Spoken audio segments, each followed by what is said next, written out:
மதுரை பாண்டிய ராஜ்யத்தின் தலைநகரம். அழகும் ஆன்மீகத்திலும் சிறந்த நகரமாக விளங்கியது. அங்கே பாண்டிய மன்னன் மலையத்வஜன் அரசி கஞ்சனமலையுடன் வாழ்ந்து வந்தார். நீண்ட காலமாக அவர்களுக்கு சந்தானம் இல்லாமல் இருந்தது. இறைவனை தவமிருந்த அவர்களுக்கு ஒரு நாள் இறைவன் ஒரு சிறப்பான புதல்வியை அருளினார்.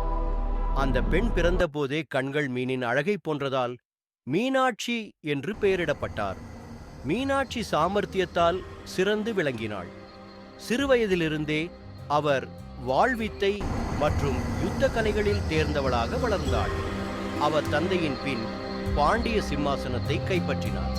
தன் பக்தர்களுக்கு நீதியுடன் ஆட்சி செய்து மதுரையை வளர்ச்சியடையச் செய்தார்.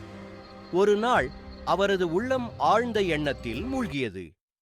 நான் இந்த உலகில் ஏன் பிறந்தேன்? என் வாழ்க்கையின் இறுதி இலக்கு என்ன? இந்த கேள்விக்கு விடை தேடி மீனாட்சி தேவி பல்வேறு தலங்களை தரிசித்து இறுதியாக கைலாயம் நோக்கிச் சென்றாள். அங்கே பரமசிவனை தரிசிக்கும் போது அவர் உண்மையான வடிவத்தை அடைந்தார். அவர் வேறொருவரல்ல, பார்வதி தேவியின் அவதாரமாக இருந்தார்.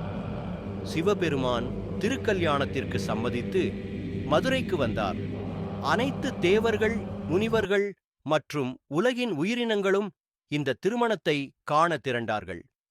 மதுரையில் பிரம்மாண்டமான திருமண நிகழ்வு நடைபெற்றது.